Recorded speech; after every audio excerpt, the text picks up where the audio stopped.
సర్వశక్తిమంతుడా, సృష్టికర్త, జీవాధిపతిమైన దేవ, మీ యొక్క పరిశుద్ధమైన ఘనమైన ఉన్నతమైన నామమును బట్టి మీకు వందనాలు, కృతజ్ఞతా స్తుతి స్తోత్రాలు మేము చెల్లిస్తున్నాం ప్రభువా.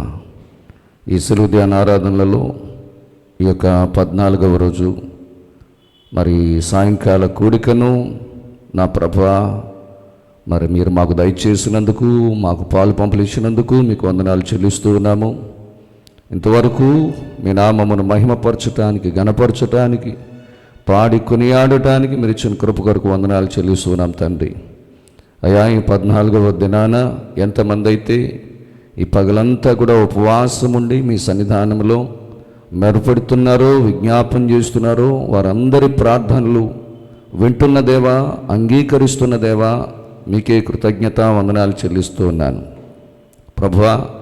ఎక్కడిద్దరు ముగ్గురు కూడి నా నామంలో ప్రార్థన చేస్తారో వారి మధ్యలో నేను ఉన్నానని సెలవిచ్చిన మా దేవా, మా మధ్యలో మీరుండి మా ప్రార్థనలను ఆలకిస్తున్నందుకు, అంగీకరిస్తున్నందుకు మీకు వందనాలు చెల్లిస్తూ ఉన్నాం ప్రభువా. అయా తండ్రి, రాత్రి ఎంతమంది బిడ్డలైతే మరి కూడికలో పాలు పంపులు పొందుతున్నారో, అలాగే ప్రభా ఆన్లైన్ ద్వారా, యూట్యూబ్ లైవ్ ద్వారా ఎంతమంది వీక్షిస్తున్నారో వారిని అందరినీ కూడా మీ చేతులకు అప్పగిస్తున్నాను. ప్రతి ఒక్కరిని కూడా మీరు దర్శించండి, దీవించండి, ఆశీర్వదించండి ప్రభువా. ఆత్మలో బలపరచమని, మీ ఆత్మలో స్థిరపరచమని, మీ ఆత్మలో వర్ధిల్ల చేయమని కోరి ప్రార్థన చేస్తున్నాను బాబు. నీకు వందనాలు, స్తోత్రాలు. ప్రతి విషయంలో కూడా మీరు సహాయం చేయండి నాన్న, మీకు వందనాలు ప్రభువా. మరి ముఖ్యంగా ప్రభువా, ఇదిగో తండ్రి నాయన, మీ దిన సేవకుని నన్ను మీ సులువు చోటును మరుగుపరచండి. మీ పాత్రగా, మీ పనిముట్టుగా బోరుగా వాడుకుని దేవునికి స్తోత్రాలు. అయ్యా, ఇది నాన్న ఎవరు ఏ శ్రమతో ఉన్నారో, ఏ సమస్యతో ఉన్నారో, ఏ కష్టముతో, ఏ ఇరుకు ఇబ్బందులతో ఉన్నారో అన్నీ ఎరిగిన దేవుడు ప్రభు. అయ్యా, అందరి అవసరతలు తీర్చండి, అక్కర్లు తీర్చండి, వ్యాధి బాధలు తొలగించండి, శాంతి సమాధాన సంతోషములను ప్రతి ఒక్కరికి కూడా కలగజేయమని కోరి ప్రార్థన చేస్తున్నాను ప్రభా. తండ్రి, మీ కృప ఎంతో ఉన్నతమైనది, మీ ప్రేమ ఎంతో మరి అపారమైనది, విలువైనది ప్రభా. అటువంటి గొప్ప ప్రేమను మీరు మాకు కలువరి శిలువ ద్వారా ఆ ప్రేమను చూపించిన విధానమును బట్టి వందనాలు. ఆ ప్రేమను బట్టి ప్రభా మా కొరకు ప్రాణం పెట్టిన దేవుడవు. ఆ ప్రేమను బట్టి మా కొరకు గాయాలు పొంది రక్తాన్ని దారబోసిన గొప్ప దేవుడవు తండ్రి. మీ స్తోత్రాలు నాయనా.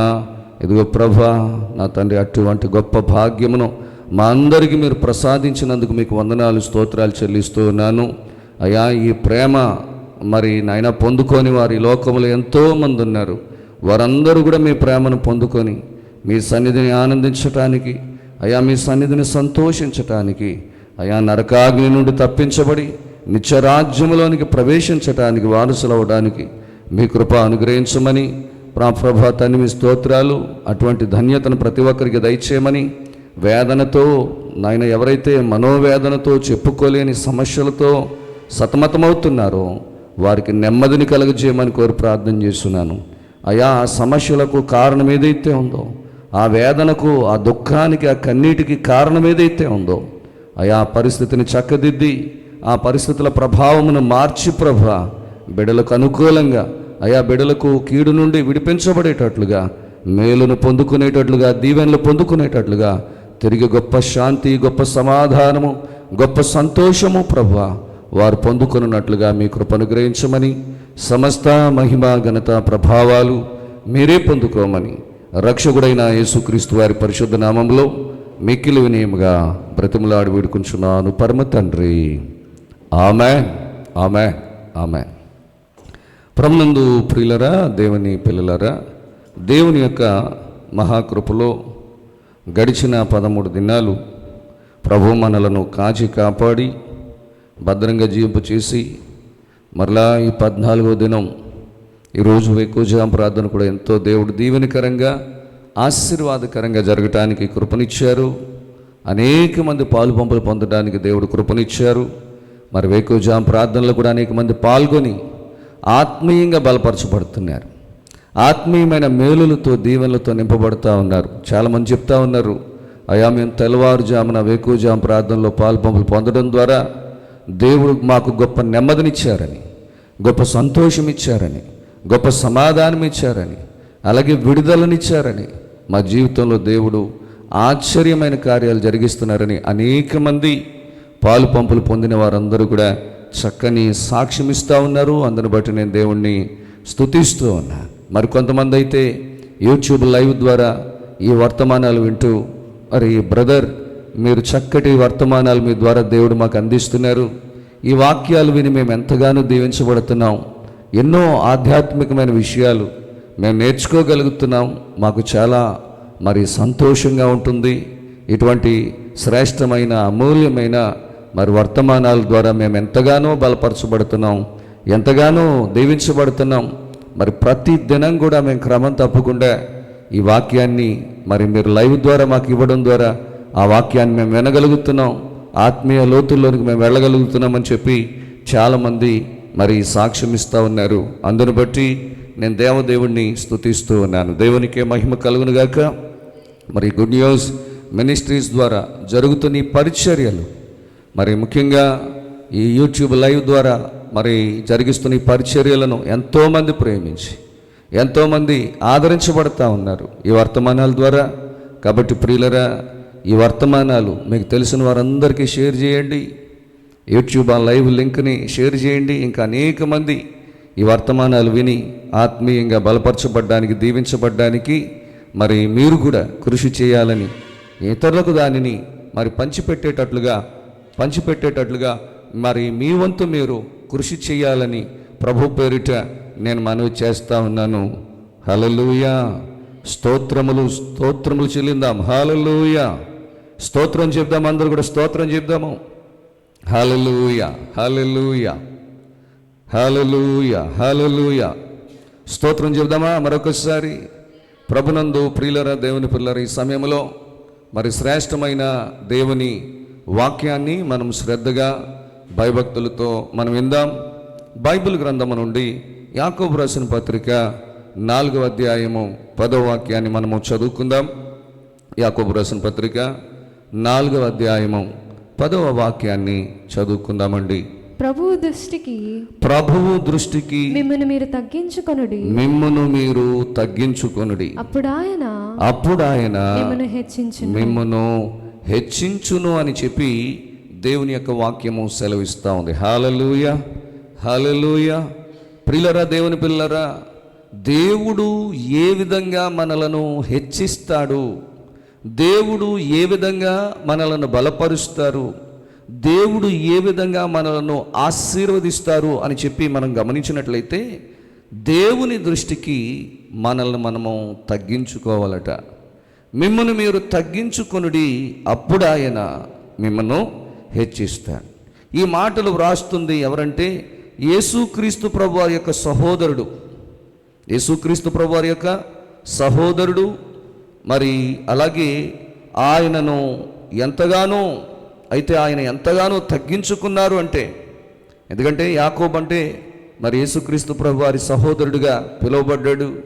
ఆయన వ్రాస్తున్నటువంటి సంగతులు, యేసు ప్రభు దాసుడను అని తనను తాను పరిచయం చేసుకోవడానికి కూడా బైబిల్ గ్రంథంలో మనం చూస్తూ ఉన్నాం. యేసుక్రీస్తు నేను గొప్పవాణ్ణి అని పరిచయం చేసుకోవట్లా, నేను ఎవరిని అంటున్నాడైనా ప్రభువుకు దాసుడను అంటాడైనా.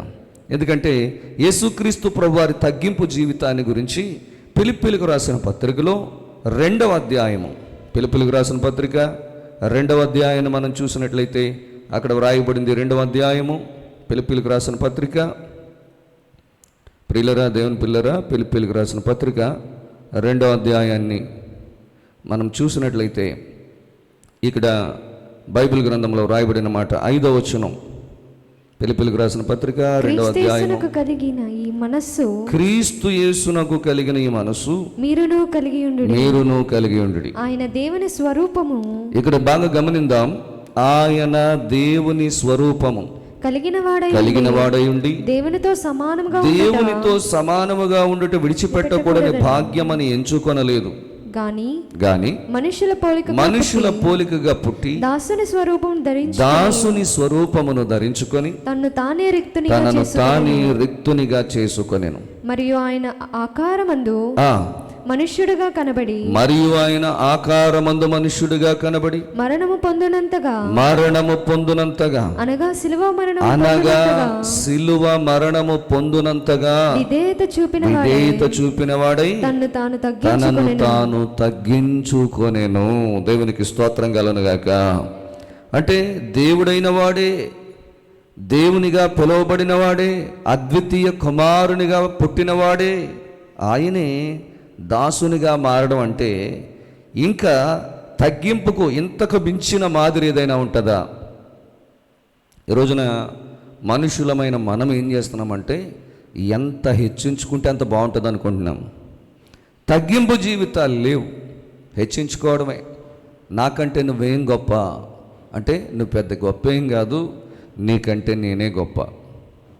ఏ విషయంలోనైనా, చదువులో నేనే గొప్ప, పదవిలో నేనే గొప్ప, అందంలో నేనే గొప్ప, ఐశ్వర్యంలో నేనే గొప్ప, తెలివితేటలో నేనే గొప్ప.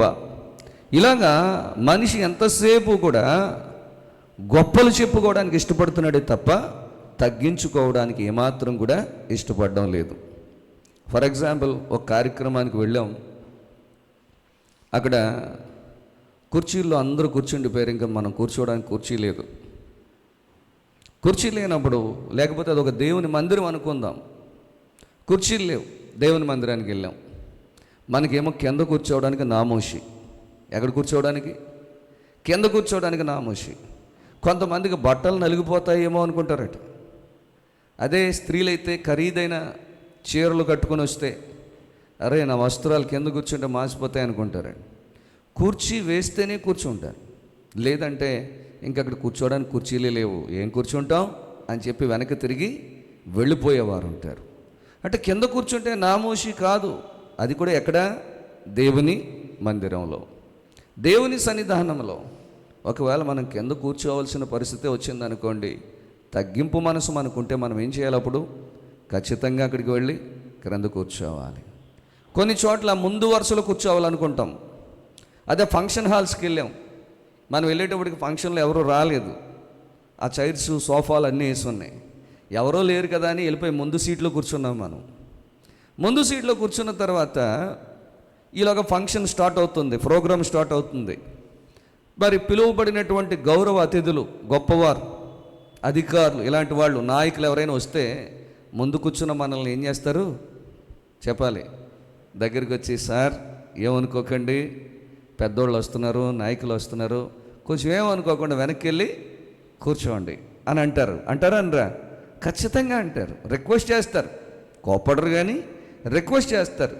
అప్పుడు మనం తప్పదు, అరే కొంచెం అందరూ వచ్చి కూర్చున్న తర్వాత మనల్ని వెనక్కి వెళ్ళి కూర్చోమంటే మన మనసుకి ఎలా ఉంటుంది? చాలా బాధగా ఉంటుంది. అదే మనం వెనకాల వచ్చినప్పుడే తగ్గించుకుని ముందెందుకులే వెనకాల ఎక్కడో మూల కూర్చుందాం వచ్చామన్న పేరుకి అని చెప్పి వెనకాల ఎక్కడో కూర్చున్నాం అనుకోండి, అంటే ఫంక్షన్లో కూర్చోవడం వేరు, దేవుని సన్నిధిలో కూర్చోవడం వేరంటాను నేను. ఎప్పుడైతే వెనకాల కూర్చున్నాం, రాగానే వచ్చి ఒకవేళ మనల్ని పిలిచిన వ్యక్తికి మనమే ఇంపార్టెంట్ అనుకోండి, మనమే ముఖ్యమైన వ్యక్తి అనుకోండి, మనల్ని ఎక్కడో వెతుక్కొని చూసారే, మీరేడు సార్ ఇంత మూలన కూర్చున్నారు, రండి రండి అని మన దగ్గరికి వచ్చి మన చేయి పట్టుకుని వచ్చి తీసుకొచ్చి అందరి ఎదురుగుండా మనల్ని ముందు వరుసలో కూర్చోబెడతారు. దేవునికి స్తోత్రం చేయలేందాం. అంటే తగ్గించుకున్నవాడు ఏమవుతాడట? హెచ్చించబడతాడు. హెచ్చించుకునేవాడు తగ్గించబడతాడు అని చెప్పి దేవుని యొక్క వాక్యం సెలవిస్తుంది. దేవుని మందిరం వేరు, మనం ఫంక్షన్కి వెళ్ళడం వేరు, దేవుని మందిరం వేరు. దేవుని మందిరంలో ఎవరు మనకి చెప్పక్కర్లా, దేవుని మందిరంలో మనం ఎంత తగ్గించుకుంటే అంత మంచిది. దేవుని సన్నిధానంలో మనం ఎంత తగ్గించుకుంటే అంత మంచిదని చెప్పి దేవుని యొక్క వాక్యము సెలవిస్తూ ఉంది. యేసుక్రీస్తు ప్రభు వారి జీవితమే అందుకు మనకి మంచి ఉదాహరణ, మంచి మాదిరి. ప్రియులరా, ఇవాళ మనం గొప్పవారం కావాలంటే అది మన శక్తితోటో మన తెలివితోటో రాదు, దేవుడు హెచ్చిస్తేనే వస్తుందండి. ఇక్కడ యేసు ప్రభు వారట దేవుని స్వరూపము కలిగి ఉన్నాడు, దేవునితో సమానంగా ఉండుట విడిచిపెట్టకూడని భాగ్యమని ఎంచుకోలేదు. ఇప్పుడు దైవకుమారుడు అంటే ఎవరితో సమానం? దేవునితో సమానం. కానీ దేవుని స్వరూపం కలిగినటువంటి ఆయన, దేవునితో సమానంగా ఉండేటటువంటి భాగ్యం కలిగిన ఆయన, అది విడిచిపెట్టడం, మరి విడిచిపెట్టకూడని భాగ్యమని ఎంచుకోకుండా ఎలా మారిపోయాడట? దేవుని స్వరూపంలో నుంచి మనుష్యుల పోలికగా పుట్టాడు. దేవుడు మనిషి, చాలా డిఫరెన్స్ ఉంది కదా. దేవుడు దేవుడే, మనిషి మనిషే. మనిషి గొప్పవాడా, దేవుడు గొప్పవాడా? చెప్పాలి.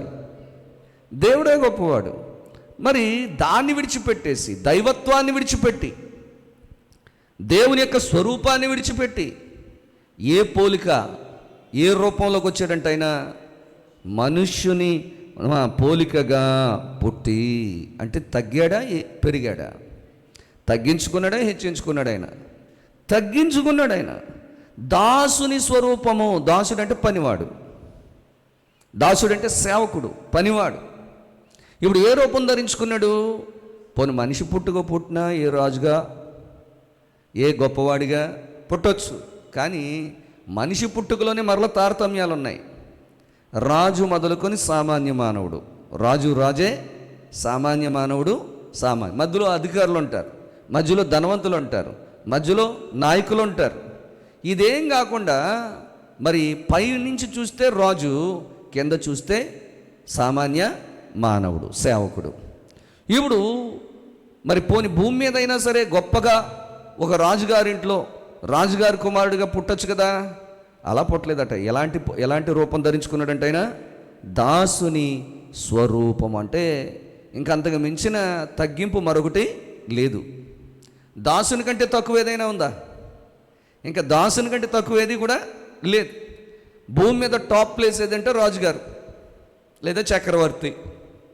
అంతకంటే మరి బాగా లీస్ట్ ప్లేస్ ఏది అంటే సేవకుడు, పనివాడు. ఇప్పుడు అసలు పైనుంచి ఆ రూపాన్ని విడిచిపెట్టి రావడమే గొప్ప సంగతి అనుకుంటే, భూమి మీదకి రావడం కూడా ఎంత డౌన్ స్టేజ్కి, బాగా బాగా బాగా దాసుడు లేదా సేవకుడు, పనివాడి స్వరూపాన్ని ఆయన ధరించుకొని తనను తానే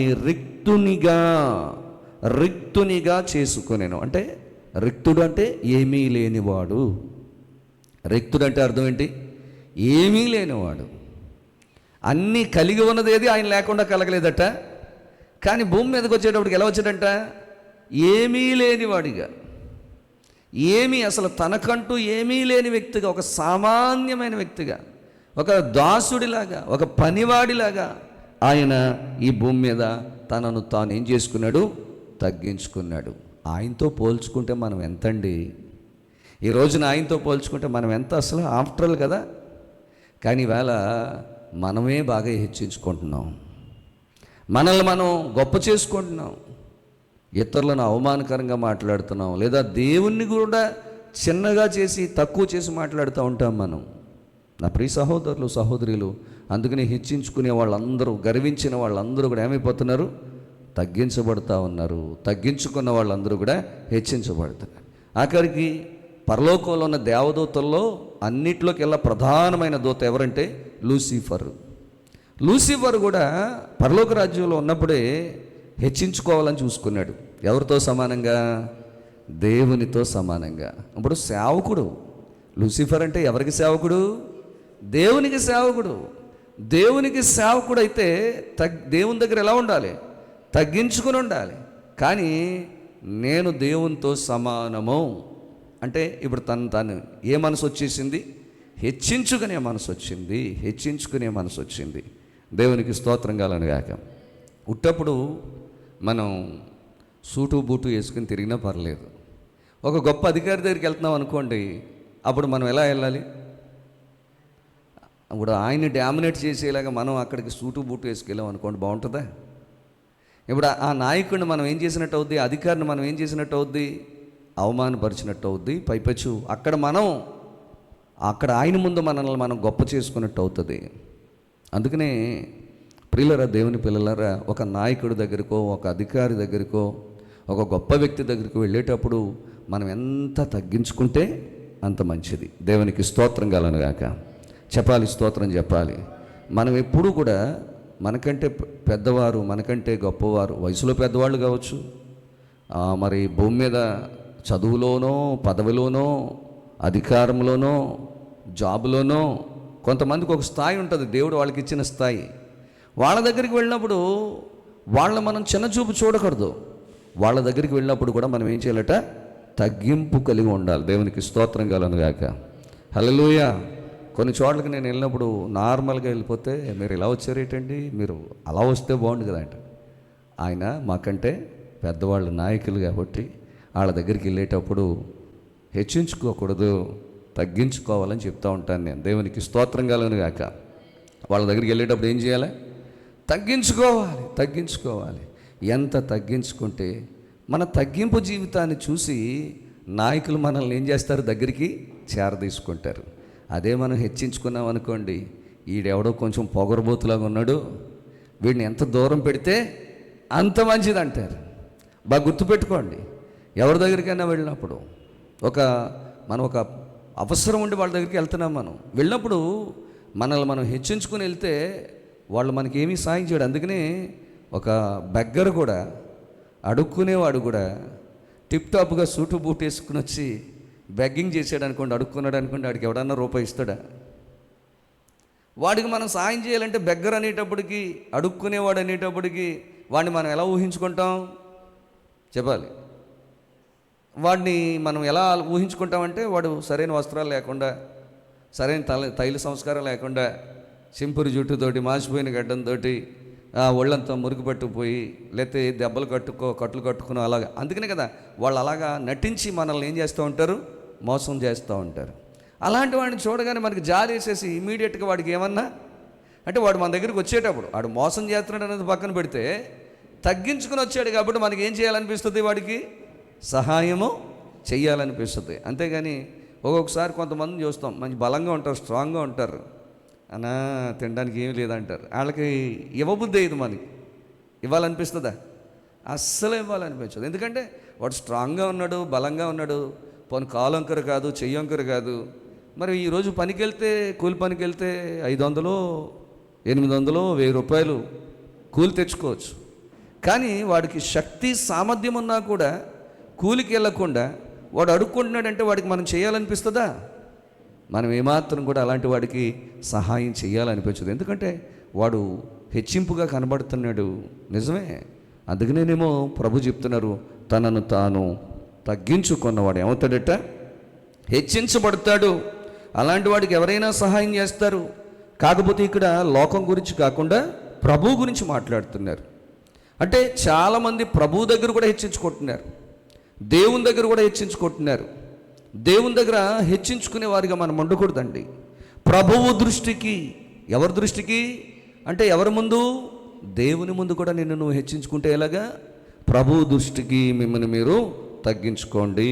యేసుక్రీస్తు ప్రభువారే తనను తాను రిక్తునిగా చేసుకొని సిలువ మరణము పొందునంతగా విధేయత చూపిన వాడై, విధేయత, తగ్గింపులో ఏం కనబడుతుంది మనకి? విధేయత కనబడుతుంది. దేవునికి స్తోత్రం కలుగునుగాక. హల్లెలూయా. విధేయత చూపిన వాడై తనను తాను తగ్గించుకున్నాడు. దేవుడే దాసునిగా మారడం అంటే ఇంకంతకంటే మించిన తగ్గింపు మరొకటి ఉండదని చెప్పి నేను ప్రభు పేరిట తెలియజేస్తా ఉన్నాను. దేవునికి స్తోత్రం కలుగునుగాక. తగ్గింపు చాలా అవసరం. అబ్రహామును కూడా దేవుడు ఎంతగానో ఆశీర్వదించాడట. ఎంతగా ఆశీర్వదించాడంటే, వెండి, బంగారం, పశువులు, దాసదాసీ జనం ఉన్నారు. అంటే ఒక చిన్న రేంజ్లో ఏమీ లేడు, ఒక హై రేంజ్లోనే ఉన్నాడు. పనివాళ్లే మరి దాదాపుగా చెప్పాలంటే బలమైనటువంటి యవనస్తులే, కాల్బలం కలిగిన వాళ్ళే 300 మంది ఉన్నారంట. యవనస్తులు, ఆ ఇంట పుట్టి పెరిగిన వాళ్ళు, అంటే పనివాళ్ళ పిల్లలు అనమాట అండి. వాళ్ళే 300 మంది ఉన్నారట. అలాంటప్పుడు ఇంకా మిగిలిన వాళ్ళు ఎంతమంది ఉంటారు? అంతమందికి జీతాలు ఇస్తున్నాడు, అంతమందికి పెంచుతున్నాడు, అంతమందిని పోషిస్తున్నాడు. అంటే ఏమన్నా చిన్నోడా? ఇవాళ మనం ఒక పని మనిషిని పెట్టుకోవాలి, ఒక వ్యక్తిని జీతానికి పెట్టుకోవాలంటే గడగడలు ఆడిపోతున్నాం మనం, అవునా కదా? ఒక ఇంట్లో వంటలు తోమడానికి ఒక మనిషి, ఆడ మనిషిని పెట్టుకొని ఆ జీతం ఇవ్వాలంటేనే కష్టమైపోతుంది. అలాంటిది అన్ని 100 మందిని అతని దగ్గర ఉన్నారు అంటే, పనివాళ్ళు ఉన్నారంటే, దాసులు ఉన్నారంటే, పని చేసేటటువంటి పనికత్తెలు ఉన్నారంటే, అబ్రహాం ఏమైనా చిన్నవాడా? చెప్పాలి. అబ్రహాం ఏమైనా చిన్నోడా? అతనేం చిన్నోడేమీ కాదు, చాలా గొప్పవాడు.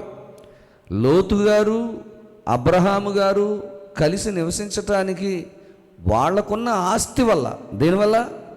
ఆస్తి వల్ల ఆ చోటు వాళ్ళకి సరిపోవట్లేదంట. అంత గొప్పవాడు కూడా దేవుని దగ్గర ఏమని ప్రార్థన చేస్తున్నాడు తెలుసా?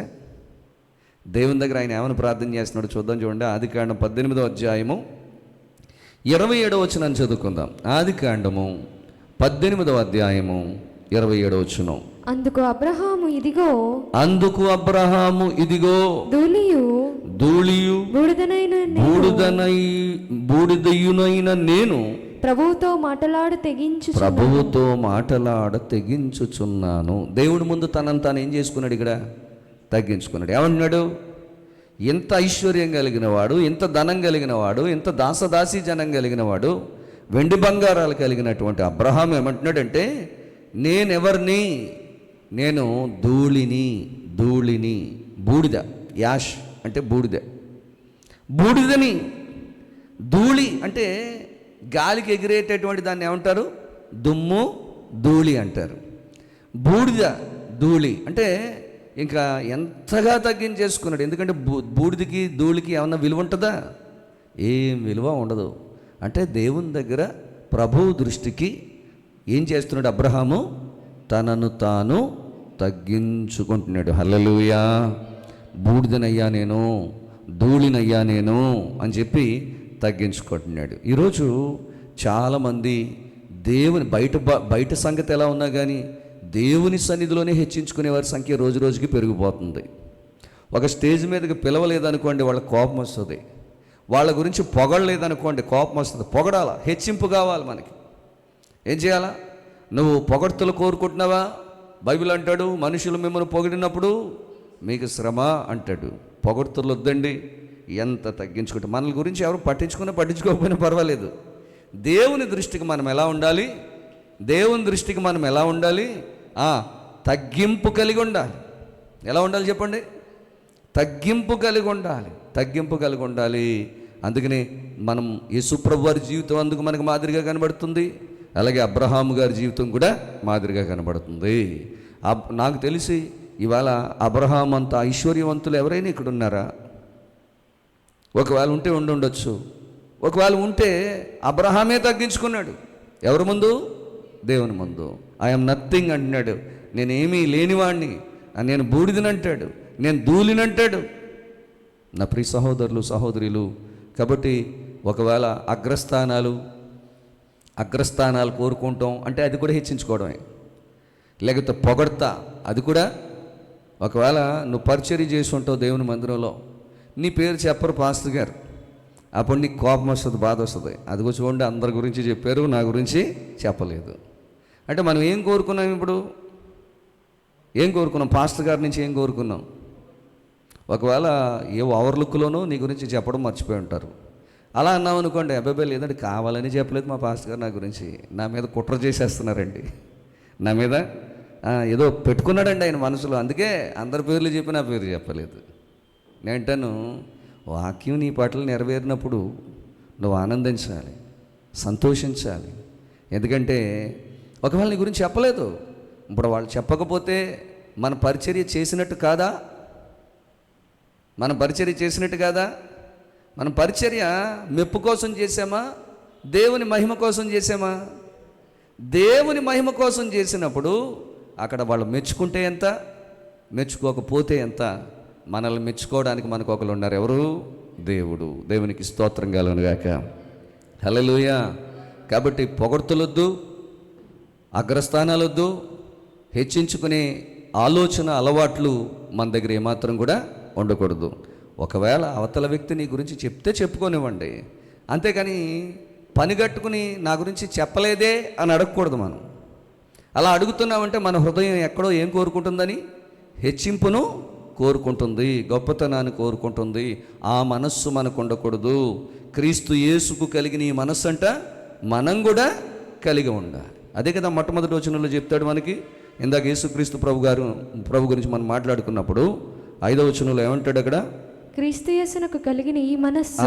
పిలుపులకు రాసిన పత్రికలో 2వ అధ్యాయం 5వ వచనంలో అంటాడు, క్రీస్తు యేసునకు కలిగిన ఈ మనస్సు మీరును కలిగి ఉండండి. ఏంటా మనసు? యేసుక్రీస్తు ప్రభు వారికి ఉన్న మనసు ఏంటి?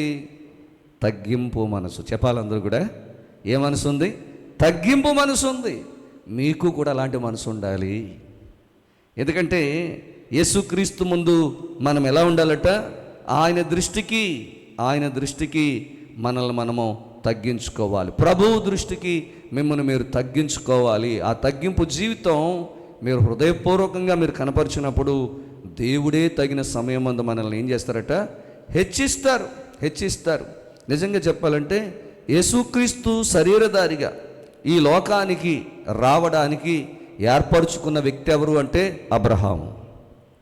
ఆ అబ్రహాము సంతానంలో నుంచే కదా ఎవరు వచ్చారు?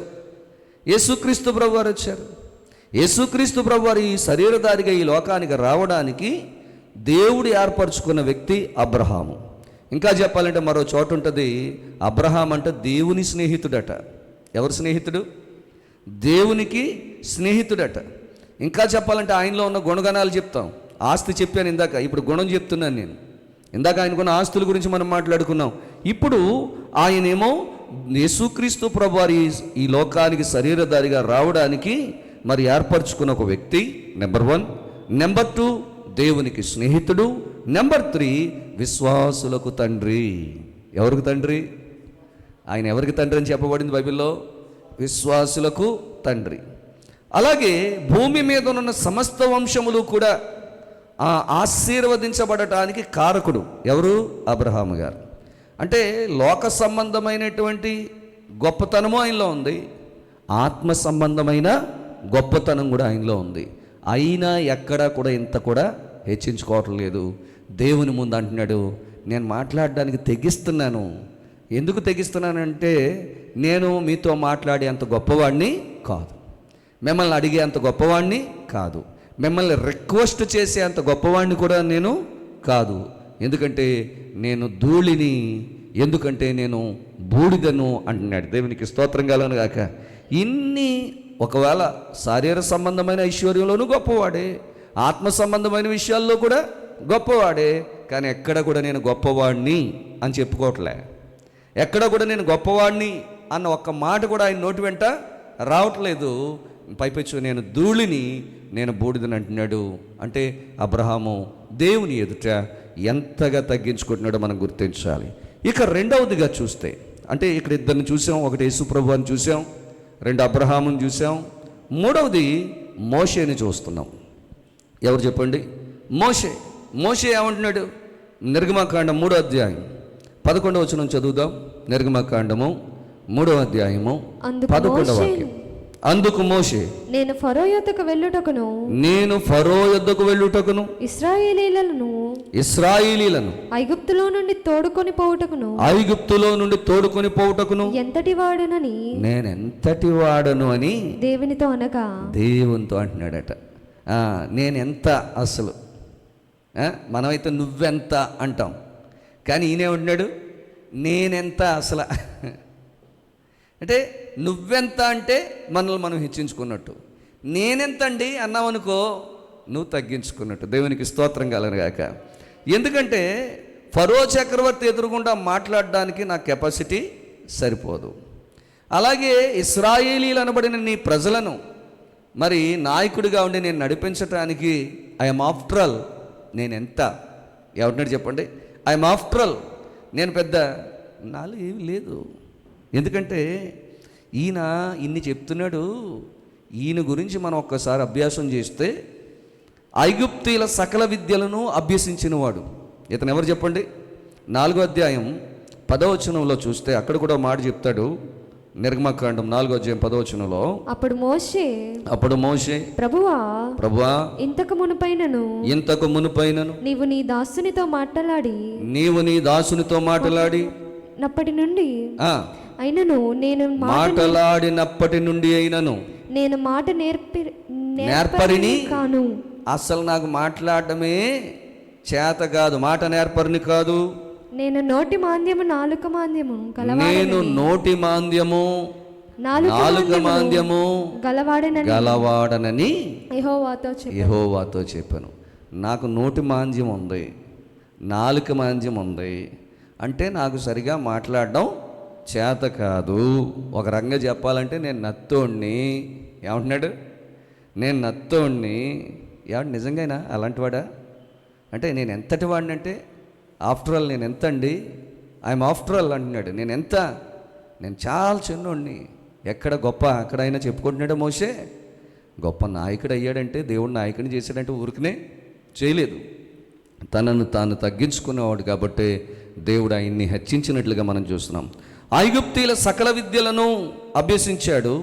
ఇశ్రాయేలీయులను నడిపించిన నాయకుడు, భూమి మీద ఉన్న వారందరిలోకెల్లా మిక్కిలి సాత్వికుడు, ధర్మశాస్త్రానికి ప్రతినిధి అంటాను నేను.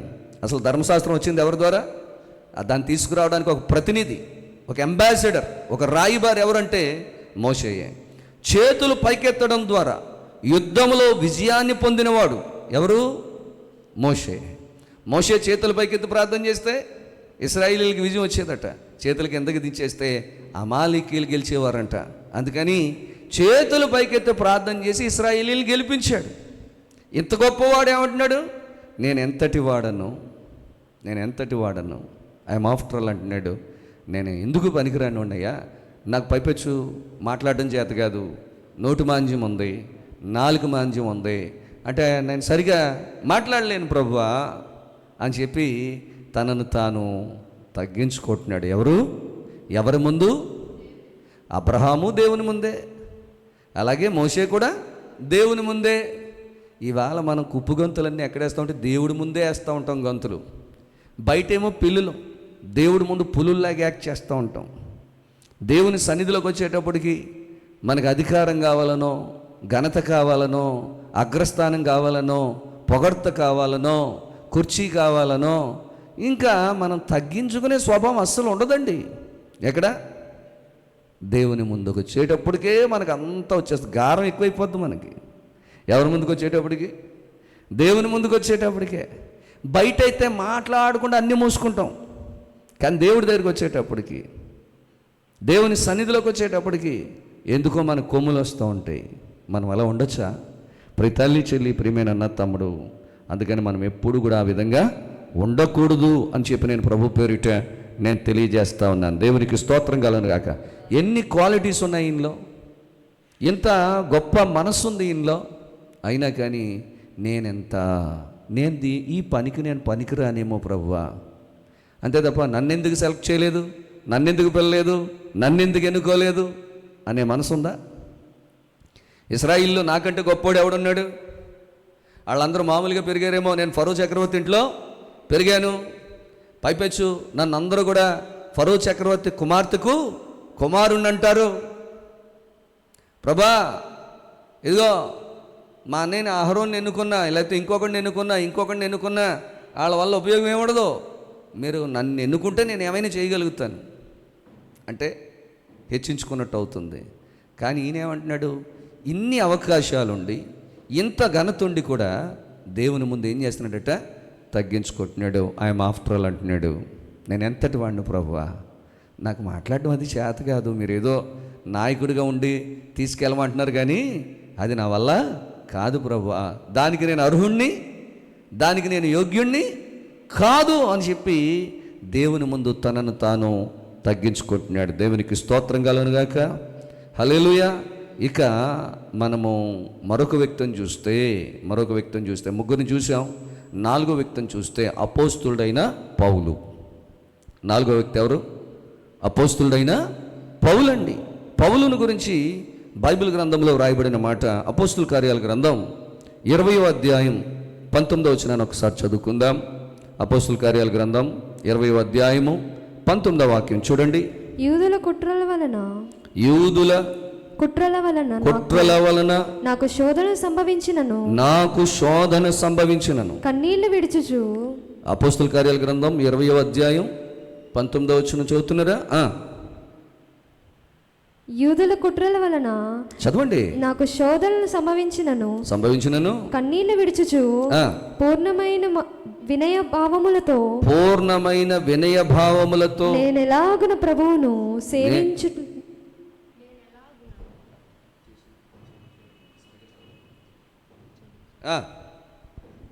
నేను ఎలాగున ప్రభువును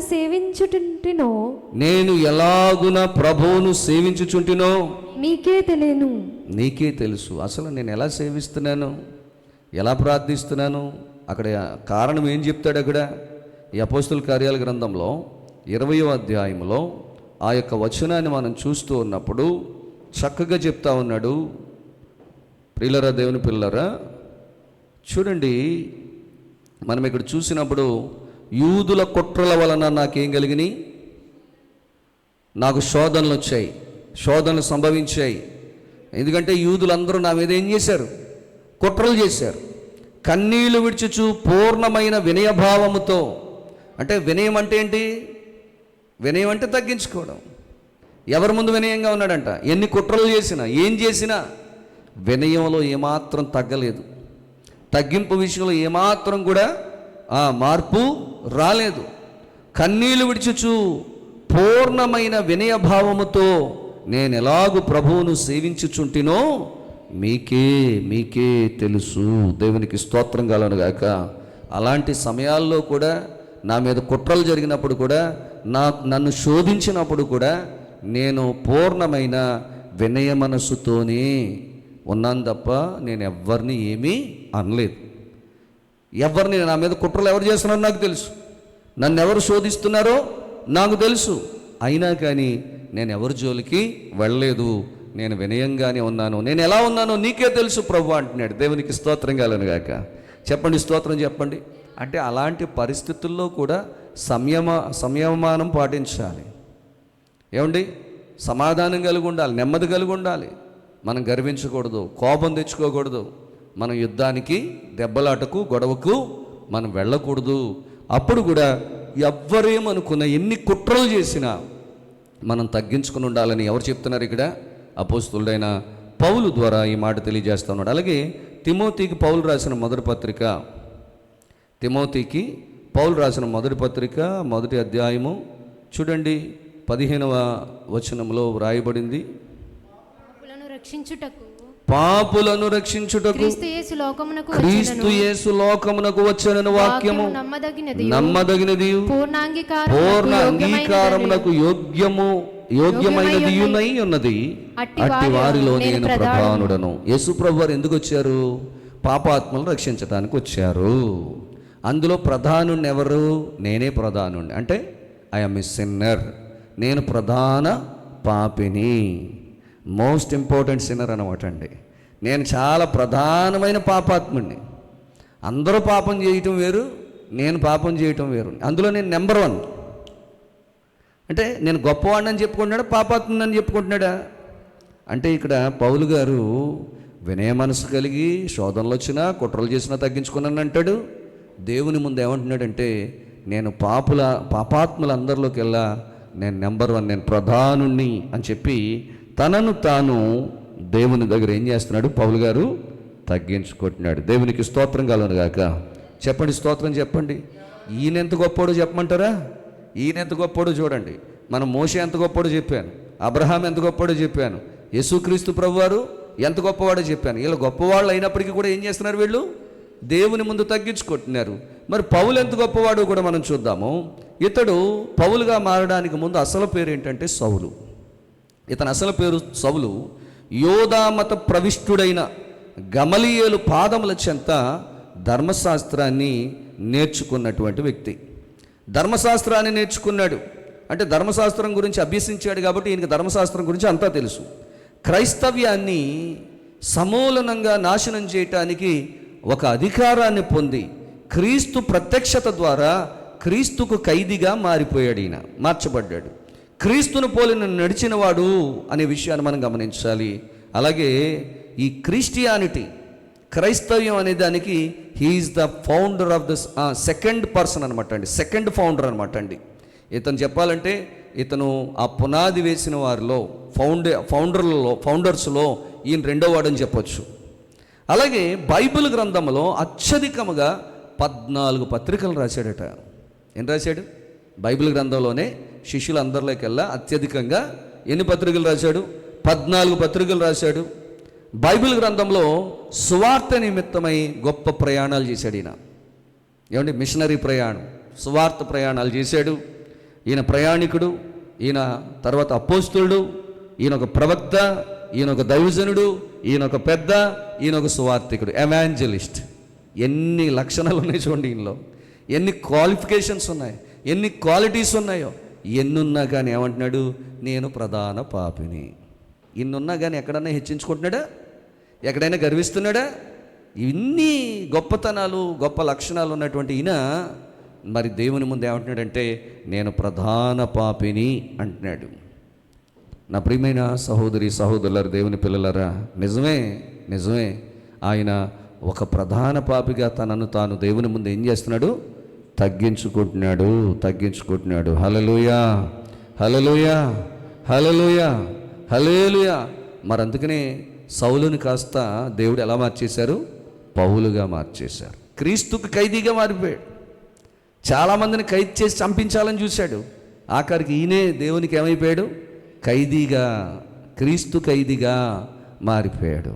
క్రీస్తు ప్రేమ చేత బంధించబడ్డాడు ఈయన, క్రీస్తు యొక్క కృపచేత బంధించబడ్డాడు ఈయన. నా ప్రియ తల్లి, చెల్లి, ప్రియమైన నా తమ్ముడు, ఇంతమంది దైవజనులు, ఇంతమంది గొప్పవాళ్ళు, అందులో అబ్రహాం ఉన్నాడు, మోషే ఉన్నాడు, తర్వాత ఇంకెవరున్నారు, అబ్రహాము, మోషే, సౌలు ఉన్నాడు. ఇందులో అత్యంత గొప్పవాడు ఎవరంటే దేవుని కుమారుడుగా క్రీస్తే. ఆయనైతే ఇంక చెప్పక్కర్లా. విడిచిపెట్టకూడని భాగ్యమని ఎంచుకొనలేదు కానీ మనుషుని పోలికగా పుట్టి దాసుని స్వరూపము ధరించుకొని తనను తాను రిక్తునిగా చేసుకున్నాడు. తనను తాను తగ్గించుకున్నట్లుగా దేవుని యొక్క వాక్యము సెలవిస్తూ ఉంది. ఎందుకు ఇంతగాని ఇవన్నీ ఎందుకు చేశాడు యేసుప్రభు వారు అంటే, మన మీద ప్రేమ. యేసుప్రభు వారు చేసింది మన మీద ప్రేమ.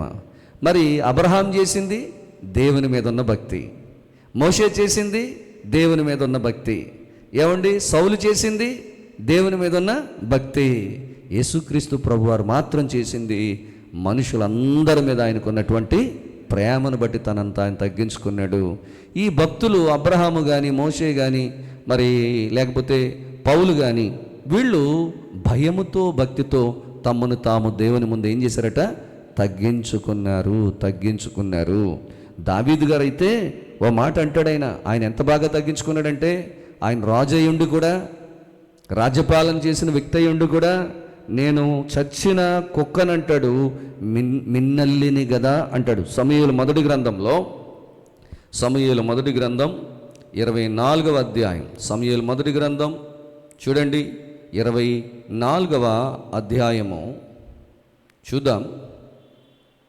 24వ అధ్యాయము 14వ వచనం చదువుదాం చూడండి. ఇశ్రాయేలీల రాజా ఎవని పట్టుకొని బయలుదేరి వచ్చి ఉన్నాడు, ఏ పాటి వాడిని తరుముచున్నాడు, చచ్చిన కుక్కను గదా, మిన్నల్లిని గదా. చూడండి, మిన్నల్లి అంటే నల్లి కంటే చిన్నది, నల్లుల్లో ఇంకా చిన్నదనమాట మిన్నల్లి. ఇప్పుడు గొలియాతు తొడగొడుతుంటుంటే సౌలు ఏం చేయలేకపోయాడు, సైన్యం కూడా ఏమీ చేయలేకపోయారు. అలాంటి టైంలో దావీదు వెళ్ళి, యవ్వనస్తుడు, బాలుడు, చిన్న వయసులో ఉన్నటువంటి ఆయన వెళ్ళి వీళ్ళందరూ భయపడుతుంటే ఆఖరికి సౌలు కూడా, రాజు కూడా గొలియాతు మీదకి వెళ్ళడానికి భయపడి ఆగిపోయాడు. అలాంటి టైంలో ఈయన వెళ్ళి ఒకే ఒక్క రాయితో అతను పడగొట్టి వాడి కత్తి తీసుకుని వాడి తల నరికేసి చంపేసి, అంత గొప్పవాడు. రాజుగారిని అనొచ్చు, ఓయ్ సౌలు రాజా, ఏమనుకుంటున్నావు అసలు నన్ను, నువ్వు గొలియాతుని తల ఎలా నరికేసానో గుర్తులేదా, నా జోలికి వచ్చావంటే ఖబర్దార్, నిన్ను కూడా అలా ఏం చేస్తాను, నరికేస్తాను అని అనొచ్చు. ఎందుకు, అంత బలవంతుడే కాబట్టి, అంత బలవంతుడైన గొలియాతునే చంపాడు కాబట్టి. రాజుగారితో చెప్పాడు, అదే రాజుగారితో, నేను అడవిలో గొర్రెలను కాస్తూ ఉన్నప్పుడు సింహం వస్తే ఏం చేశాను, దాన్ని చంపేశాను, దాన్ని 2 కింద చీల్చేసి ఆ గొర్రె పిల్లని సింహము నోట్లో పడకుండా, ఎలుగుబంటి నోట్లో పడకుండా, పులి నోట్లో పడకుండా దాన్ని నేను ఒంటి చేతులతో చంపేశాను. వీడెంత, ఎవరి ముందు చెప్పాడు ఆ మాట? అప్పుడు సౌలు గారితో అయితే కదా చెప్పాడు. ఇప్పుడు సౌలు గారే ప్రత్యక్షంగా చూశాడు ఎవరిని చంపినప్పుడు, గొలియాతును, అంత బలవంతుడైన గొలియాతును చంపినప్పుడు, అంత బలవంతుడని తెలిసి కూడా సౌలు ఎవరిని తరుగుతున్నాడంట? దావీదుని చంపాలని తరుగుతున్నాడంట. అయితే దావీదు సౌలుకు దేవుడిచ్చిన అభిషేకానికి లోబడ్డాడు. అభిషేకం అది ఎవరిచ్చింది? దేవుడిచ్చిన అభిషేకం. అంటే దేవుని చేత అభిషేకించబడిన వాని దగ్గర మనం ఎంత తగ్గించుకుంటే అంత మంచిది, అంత మంచిది. మరి దేవుని అభిషేకం పొందినవారు ఈ దినాల్లో ఎవరున్నారయ్య అంటే దైవ సేవకులు. దైవ సేవకుల ముందు మరి మనం కూడా ఎంత తగ్గించుకుంటే అంత మంచిది. దేవునికి స్తోత్రం కలుగును గాక. ఇప్పుడు దావీదు తగ్గించుకుని పారిపోతున్నాడే కానీ ఒక్కసారి కూడా తిరగబడి ఒక్క రాయి కూడా విసరలే, ఒక బాణం కూడా వేయలేదు. కత్తి పట్టుకుని ఏమన్నా సౌలు మీదకి ఎప్పుడైనా యుద్ధానికి వెళ్ళాడా? వెళ్ళలేదు. ఆయన తరవడం ఈయన పారిపోవడం, ఆయన తరవడం ఈయన పారిపోవడం. ఏ బలం లేదా? శక్తి లేదా? సింహాన్ని చంపినోడు పెద్ద లెక్క, గొలియాతుని చంపినవాడు పెద్ద లెక్క. కానీ ఆ రాజుగారితో, సౌలుతో, పిల్లనిచ్చిన మామతోటి ఏమంటున్నాడంట? ఇశ్రాయేలీల రాజు ఎవరిని పట్టుకోవడానికి బయలుదేరి వచ్చాడయ్యా? ఏ పాటి వాణిని తరుముతున్నాడు? కయ్యానికైనా వెయ్యానికైనా ఏముండాలంటారు? సమబుద్ధి ఉండాలంటారు. ఇప్పుడు రాజుగారికి నేను సమానమా? ఎవరికి? రాజుకి నేను సమానమా? ఎవరు తగ్గించుకుంటున్నారు ఇక్కడ? చెప్పాలంటే రాజు కంటే కూడా ఎక్కువ. కానీ ఏమంటున్నాడు? ఏ పాటి వాణిని తరుముచున్నాడు అంటే నేను ఎంతటోడిని? ఎవరి ముందు? సౌలు రాజు ముందు నేను ఆఫ్టర్ ఆల్ నేను ఏ పాటి వాడిని అని చెప్తూ, నేను ఎలాంటి వాడినో తెలుసా? చచ్చిన కుక్కను కదా. అయ్యో, ఇతను చూడండి ఎంత బాగా తగ్గించుకుంటున్నాడో. చచ్చిన కుక్కనే అంటే ఇంకా దానికి విలువ లేదు, కంపు కొడుతుంది. అలాంటి వాడిని అయ్యా నేను. చచ్చిన కుక్కను కదా, మిన్నల్లిని కదా. నువ్వు ఇలా ఇలా ఇలా నలిపితే చచ్చిపోయేంత నల్లి లాంటి వాడిని నేను. నల్లి కూడా చూడండి ఇలా అంటే చచ్చిపోద్ది, కుడత మాత్రం గట్టిగా కొడుతుంది, రక్తం మాత్రం బాగా తాగుతుంది. కానీ దాన్ని ఇలా అంటే చాలు ఏమైపోద్ది? పుట్టుక్కుమని చచ్చిపోద్ది నల్లి. నువ్వు ఇలా నలిపితే నలిగిపోయే నల్లిలా అంటున్నాయ్యా.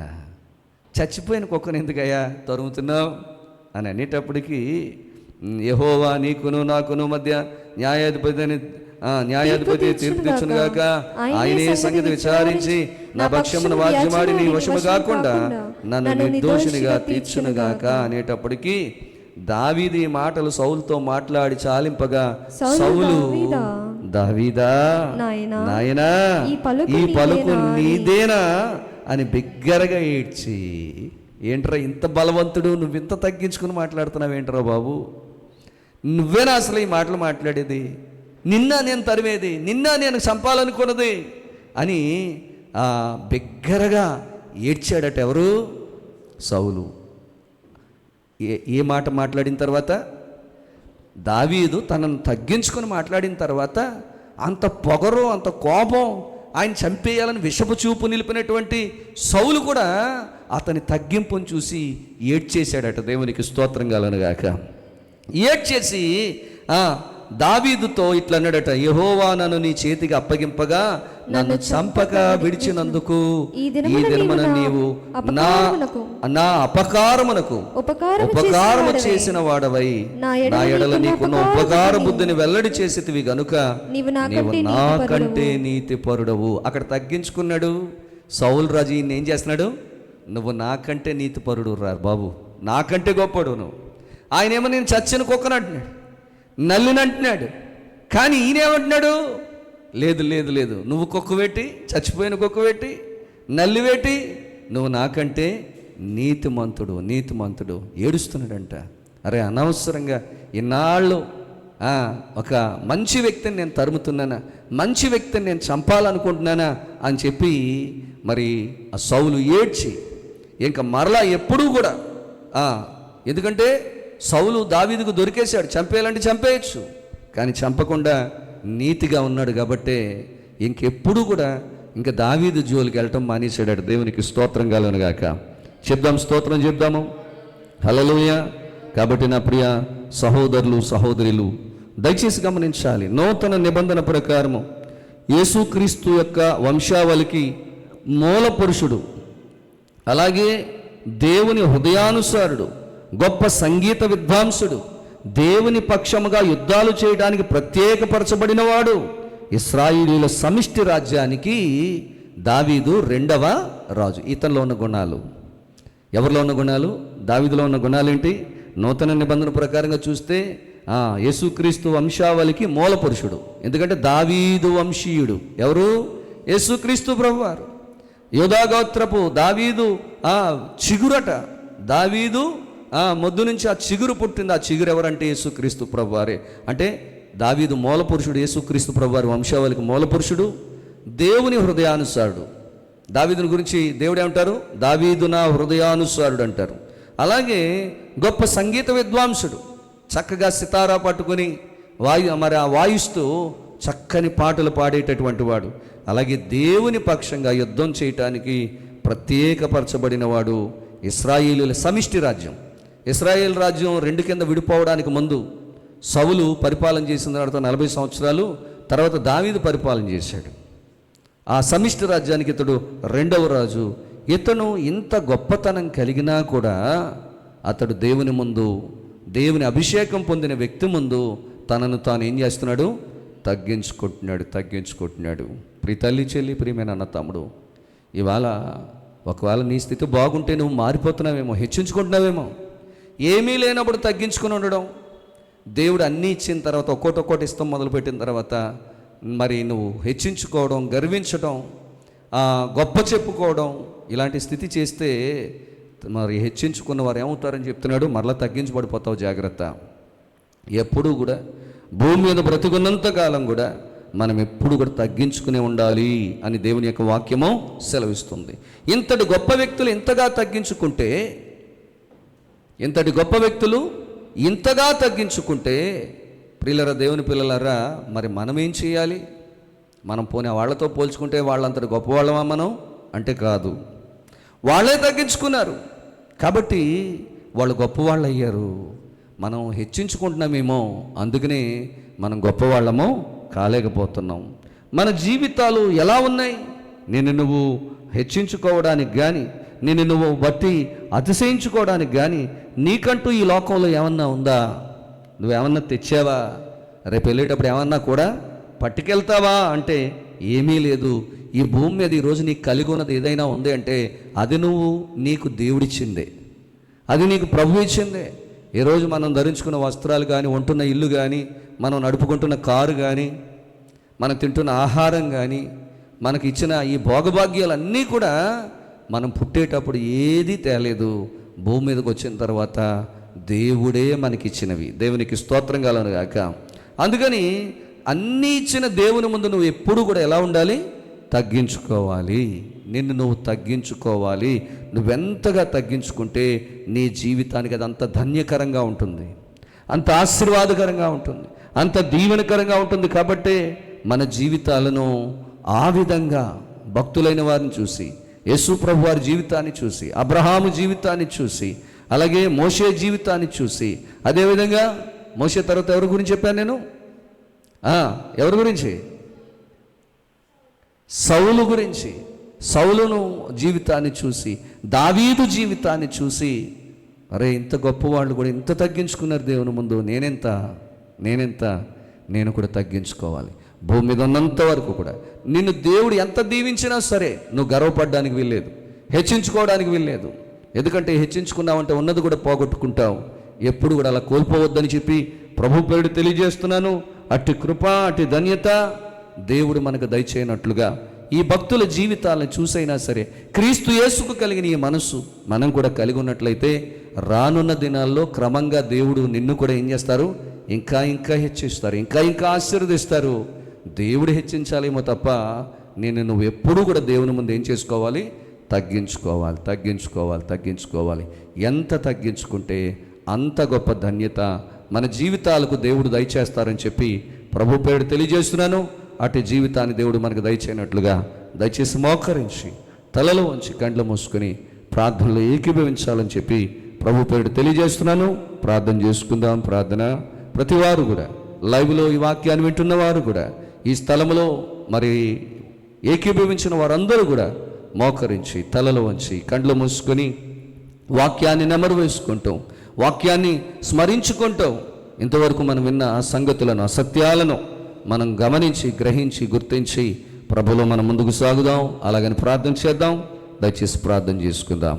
స్తోత్రములు స్తోత్రములు స్తోత్రములు స్తోత్రములు స్తుతి స్తోత్రములు ప్రభువా, మహాపరిశుద్ధుడా, మహాగణుడా, మహోన్నతుడా, సర్వాధికారి, సర్వశక్తిమంతుడా, సృష్టికర్త, జీవాధిపతివైన దేవా, మీ యొక్క పరిశుద్ధమైన ఘనమైన ఉన్నతమైన నామమును బట్టి మీకు వందనాలు, కృతజ్ఞతాస్తుతి స్తోత్రాలు మేము చెల్లిస్తున్నాం ప్రభువా.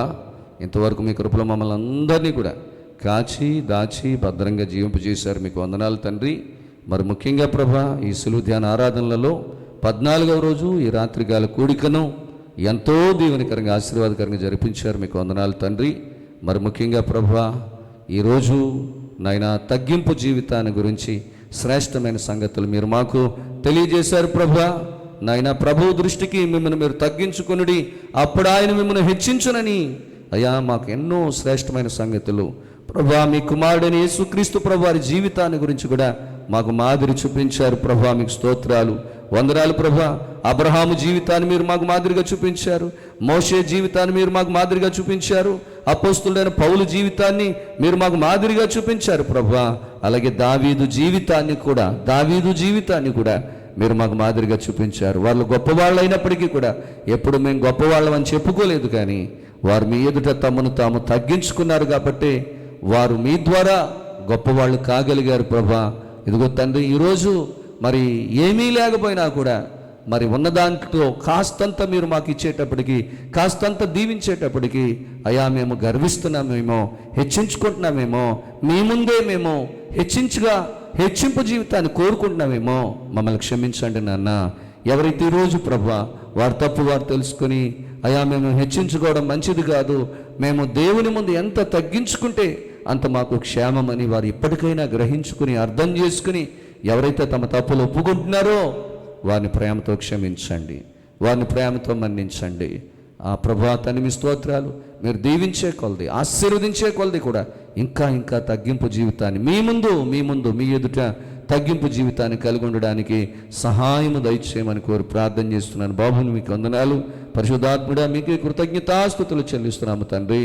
మా ప్రభా, మాలో ఆ హెచ్చింపు లక్షణాలను ఒకవేళ సాతాను నాటుతున్నాడేమో, మమ్మల్ని రెచ్చగొడుతున్నాడేమో, మమ్మల్ని హెచ్చించుకునేటట్లుగా ప్రోత్సహిస్తున్నాడేమో, వాడి బారిని మేము పడకుండా, వాడి మాయోపాయంలో కపటోపాయంలో మేము పడకుండా అయ్యా ఈరోజు ఈ సమయంలో ఈ రాత్రి మీరు మా మనోనేత్రాలు తెరవజేసినందుకు వందనాలు. ఇక నుంచి ప్రభువా, ఇదిగో ప్రతి ఒక్కరం కూడా మరి తగ్గింపు జీవితాన్ని కలిగి మీ ఎదుట మరి మీ దృష్టికి మమ్మల్ని మేము తగ్గించుకొని జీవిస్తాం ప్రభా. అలాగని తీర్మానం చేసుకుంటున్న ప్రతి ఒక్కరిని కూడా మీరు బలపరిచి స్థిరపరచండి. విన్న ఈ వర్తమానము, ఈ ఆత్మీయ సందేశము వారి జీవితాల్లో ఫలించటానికి, అయ్యా వారు అభివృద్ధి చెందడానికి, వారు గొప్పవారు కావడానికి, తగ్గింపు జీవిత మార్గాన్ని వెంబడించడానికి సహాయము దయచేయమని అయ్యా విన్న ప్రతి ఒక్కరిని పేరు పేరున ఆశీర్వదించమని రక్షకుడైన యేసుక్రీస్తు వారి పరిశుద్ధ నామములో మిక్కిలి వినయముగా బ్రతిమలాడి వేడుకొనుచున్నాను పరమ తండ్రి. ఆమేన్. మన తండ్రి అయిన యెహోవా యొక్కయు కుమారుడైన యేసుక్రీస్తు ప్రభువారి యొక్కయు పరిశుద్ధాత్మ యొక్క నామములో మీకు అందరికీ కృపా సమాధానములు కలుగునుగాక. మీ ఆత్మలకు రక్షణ కలుగునుగాక, మీ మనస్సులకు నెమ్మది కలుగునుగాక, మీ శరీరమునకు స్వస్థత కలుగునుగాక. దేవదేవుడు మిమ్మలను మీ కుటుంబ సభ్యులను బలపరిచి ప్రభు యొక్క రెండవ రాకకు అనంత జీవమునకు దేవుడు మిమ్మలను సిద్ధపరచునుగాక. Amen, amen, amen. మీ అందరికీ నా వందనాలు. దేవుడు మిమ్మల్ని దీవించునుగాక. ఆమెన్.